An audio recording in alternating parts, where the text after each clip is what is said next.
semuanya, selamat wayah kio ya dimanapun kalian berada. Kembali lagi bersama Mamang dan di video kali ini kita bakal lanjutin manhwa petualang terakhir. Kita masuk di part 11. Di awal video ini, meskipun Ibo dan Nonakiri telah berhasil menghabisi semua anak buah Maslun, mereka berdua terpaksa harus bersembunyi setelah mencoba bertarung dengan gerombolan goblin yang tiba-tiba mengepung mereka. Pada awalnya, mereka berdua masih bisa mengimbangi kesergapan para hobgoblin tersebut. Bahkan Ibo bisa membunuh belasan darinya. Namun situasinya menjadi semakin rumit ketika ada seekor hobgoblin pemimpin mereka yang bisa menggunakan magic dari sebuah item dan berhasil melukai Ibo sampai sadarkan diri. Hingga akhirnya Nonakiri pun memutuskan untuk bersembunyi karena keselamatan mereka jauh lebih penting. Kini, sembari memperhatikan sekitarnya, Nonakiri yang merasa was-was berpikir, monster yang bisa menggunakan item, aku tidak pernah menyangka akan ada fireball semacam itu di medan perang ini. Sialan, situasinya benar-benar menjadi kacau. Sepertinya, pilihanku satu-satunya sekarang adalah bersembunyi untuk sementara waktu, lalu baru bergabung dengan El Paume. Kuharap dia masih hidup.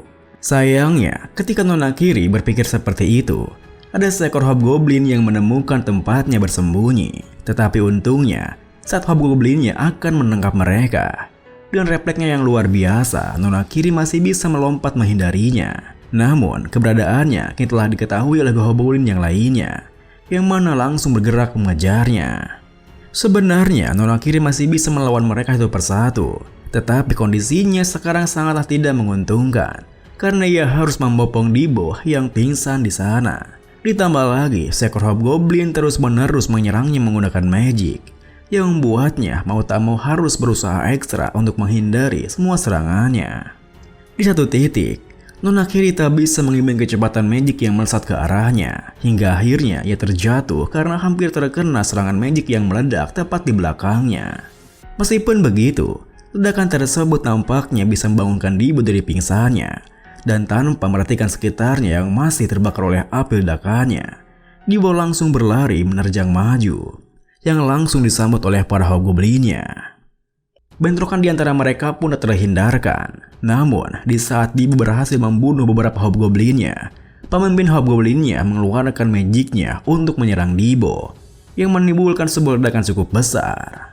Meskipun efek ledakannya masih belum mereda, mereka semua dikejutkan ketika melihat Ibo yang melesat keluar dari dalam ledakannya, yang membuat Nonakiri bertanya-tanya, apakah Ibo benar-benar masih berada di sirkuit pertama.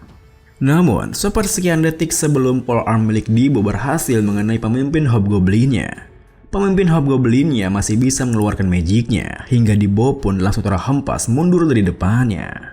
Meski begitu, serangan Ibo tadi masih membuahkan hasil, di mana wajah pemimpin hobgoblinnya terluka cukup parah, yang buatnya semakin murka hingga langsung menyiapkan magicnya yang lebih besar dari sebelumnya. Tentu saja, hal itu membuat Nonakiri yang tadi menangkap Ibo yang terhempas langsung berinisiatif untuk melindunginya. Hei, mundurlah, biarkan aku yang melawan mereka untuk sekarang.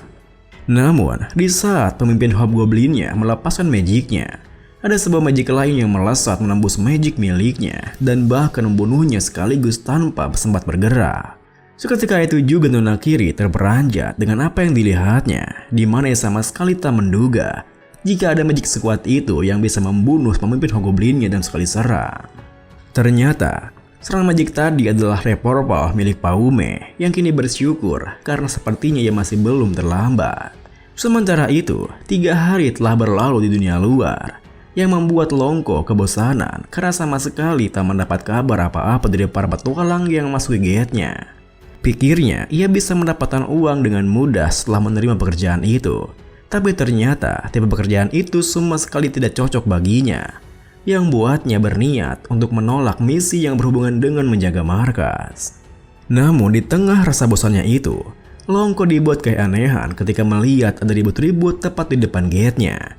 Ditambah lagi, gate di depannya yang 3 hari ini tampak baik-baik saja, tiba-tiba runtuh seketika, yang membuatnya langsung berlari ke arah rekan-rekannya. Woi, Kite, ada apa ini? Cepat laporkan situasinya kepada aku. Kite yang tengah sibuk menyuruh rekannya untuk memanggilkan Bishop ke sana membalas. Longko, masih ada yang selamat. Karena gate-nya hancur, berarti misi penaklukannya berhasil kan? Mendengar laporannya, alih-alih langsung menjawabnya, Longko yang terkejut dengan kondisi 3 petualang yang baru keluar dari gate-nya, yang mana adalah Paume di bener kiri, malah balik bertanya pada Kite. Kau yakin mereka masih selamat? Beberapa saat kemudian, Paume pun terperanjat bangun di kasur sebuah tenda.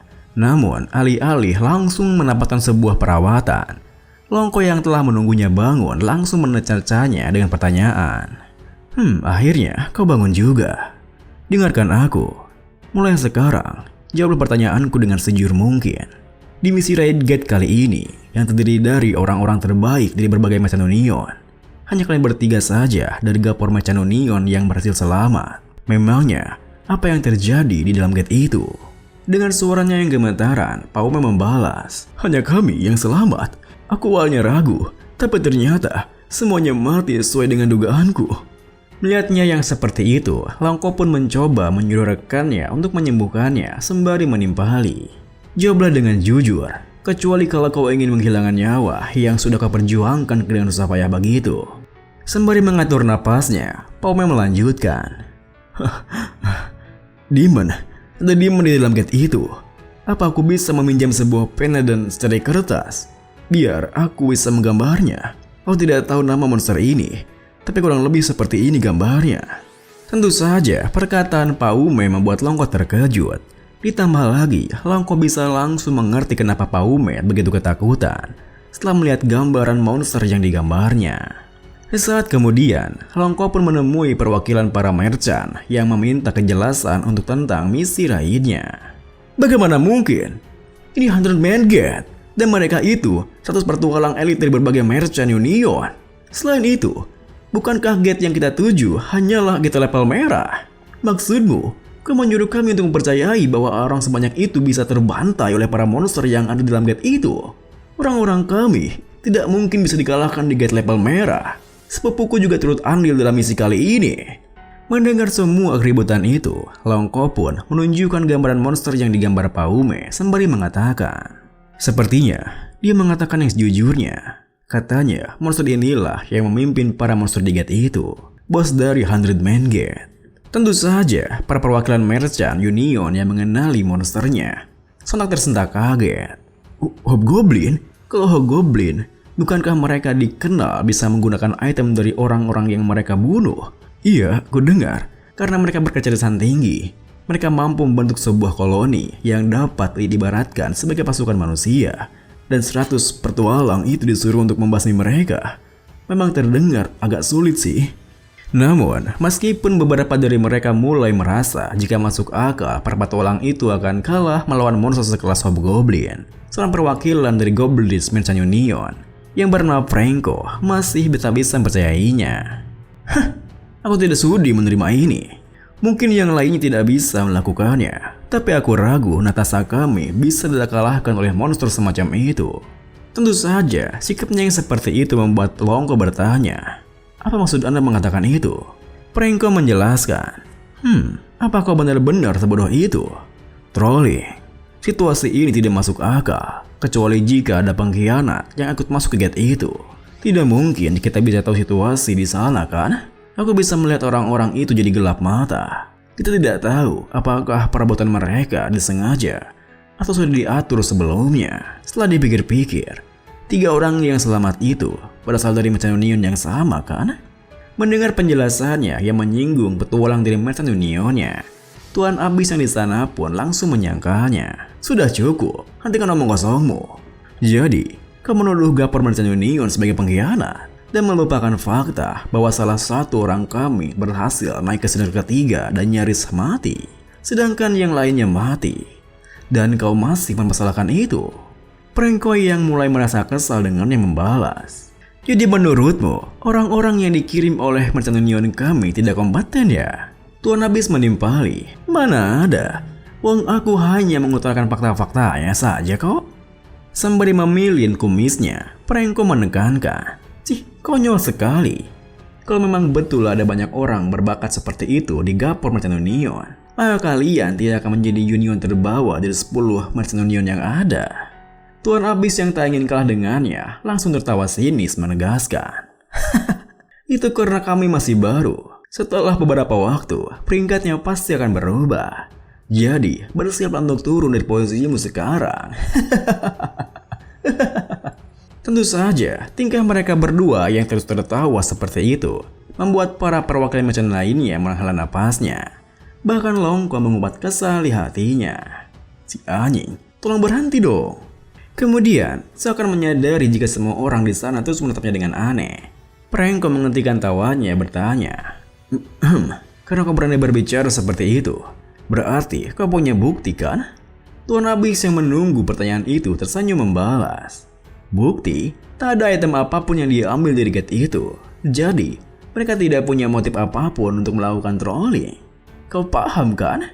Di saat kemudian, pertemuan perwakilan Macan Union pun berakhir, di mana mereka semua sepakat jika kematian para petualang mereka memang ulah monster sekelas Hobgoblin. Dan Gapor Macan Union terbebas dari tuduhan trolling karena tidak ada banyak bukti. Lalu, setelah mendapatkan perawatan seadanya, Paume, Dibo, dan Nonagiri dipersilakan pergi dari sana. Meski Kite yang masih merasa khawatir bertanya pada Longko, apa tak masalah membiarkan mereka pulang begitu saja. Longko sendiri yang merasakan hal yang sama hanya bisa menjawab, "Semuanya sudah selesai kan?" Tak berselang lama setelah kepergiannya dari tenda Longko, Nonagiri yang membopong Dibo langsung menghela napasnya ketika melihat seekor siput besar yang muncul di balik pohon. Tak kusangka dia benar-benar mengikutimu sampai ke sini." Kita mundur ke beberapa saat sebelumnya, pada saat di mana mereka masih berada dalam gate. Saat itu, Nonagiri menatap Paume di depannya bertanya, "Kenapa kau ragu begitu? Kita sudah membasmi semua pengikut Black Magician.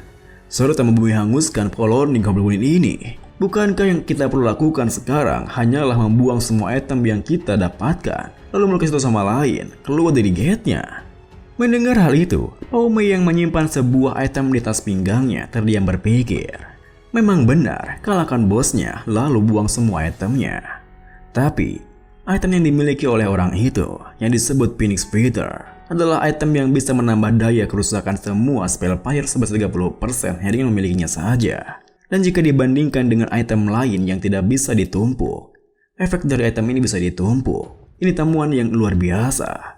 Aku harus membawanya bersamaku. Di saat Paume memikirkan hal itu, Nonagiri yang seakan mengetahui niatannya kembali mengatakan, "Kalau kita membawa item keluar dari gate tapi tidak melaporkannya, maka kita bisa dituduh telah melakukan trolling. Bukankah kau sendiri yang mengatakannya, Paume? Hentikan kata kamu itu dan ikutlah pergi, terutama karena exit gate-nya ada di dekat posnya." Namun, di tengah keraguan-raguannya, Dewi Fortuna nampaknya berpihak kepadanya, di mana entah dari mana datangnya, ada seekor siput yang datang menghampiri mereka. Tentu saja, siput itu bukanlah siput biasa, melainkan sebuah siput yang disebut dengan Snailpet, yang mana seperti monster siput pada umumnya.